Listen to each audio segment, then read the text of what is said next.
So today I am going to start tearing down, or I guess I already did, but I should probably start recording some of the stuff I do to this car.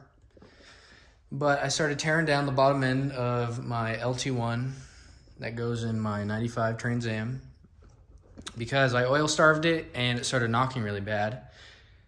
And I have now confirmed what the fuck was going on. So I have them all laid out, how I took them out, so I don't forget which one goes in which cylinder. Cylinder 1 definitely ate the bearing a little bit. The other ones weren't so bad. They're definitely, all of the bearings are pretty burnt. But this one, I forgot what cylinder this came out of, but it spun this pretty hard. And the result of that created this on the crank. There's a little lip on each. It's kind of hard to see, but you can kind of see it right there. This one's the least worst of all of them. Then you got this one down here. They all got lips, but this one is definitely the worst and where the most of the damage was. So I don't know if this crank can be saved. I'm gonna take it by the machine shop here soon and see if they can machine it down, but I have a feeling that might be too much. I'm not really sure if that's too much or not. It's kind of my first time doing something like this to my car, so I'm not 100% positive. But right now I'm going to take the main caps off and take the crank out and inspect the main cap bearings and see if there's any damage to those. I also forgot to show 4 of the first piston rings on 4 of the pistons. They were broken when I pulled them out of the block, and pretty sure this happens because of overheating issues. No crack, but I really haven't done any research on that, so I'm not 100% sure. But there definitely was some major damage done to this engine. All right, so I got all of the caps off, and bearings don't look too bad, actually. The top ones, at least. Not horrible. They're definitely a little burnt, but you feel a little bit of grooving, but definitely not as bad as the rod ones. But these surfaces are okay, but it doesn't really matter if these ones are okay. If these ones aren't, if they can't be machined, then I'll just have to get a new crank. But now I have to get these 2 nuts off to get the crank to pull up, I believe. From the looks of it, I also have to unbolt the distributor. So I'll get going on that, and I'll get this thing all pulled out.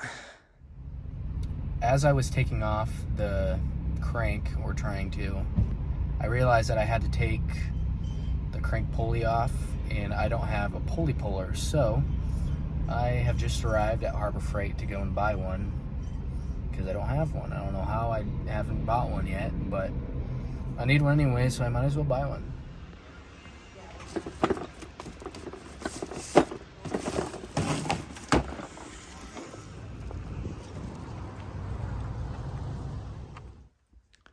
Just got back from Harbor Freight and got the kit.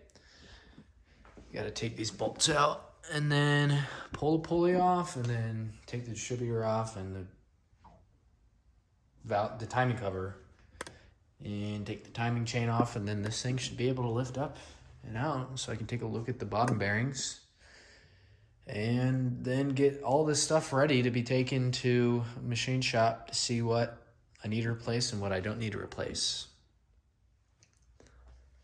All right, it's been about 3 or so hours later since the last time I recorded. It was a struggle, pain in the ass. I don't think these pulleys have ever been off before, and they were, especially this, holy shit. That really fought me. These were not as bad, but it really took everything out of this Harbor Freight tool, bent the shit out of it. So, but it's off. That's the most important thing. The Harbor Freight tool is only like 12 bucks, so I don't really care. And now, there's a little bit of metal flakes, but that's to be expected with all the damage to the crank. Besides that, they look not that bad.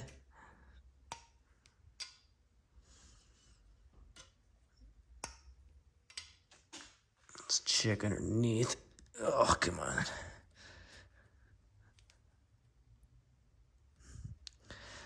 Okay, you don't want to come up? That's fine.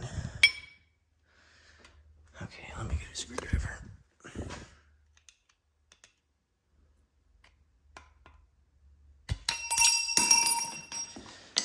Ooh.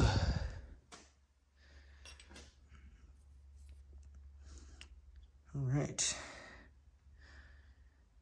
Not too bad, a little burnt, but that's fine.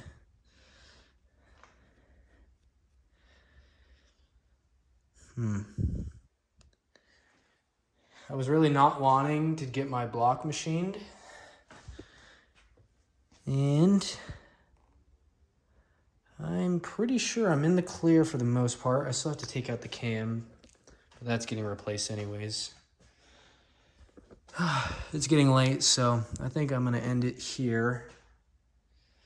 But yeah, everything looks good. There's no scoring in the cylinders. There's still a little bit of cross-hatching left. You can't really tell from up here or down below. But yeah, overall, the block is fine. That's the most important thing that I was worried about. But I'll probably be getting new rods, which I wasn't planning on doing, but now I am, so yeah.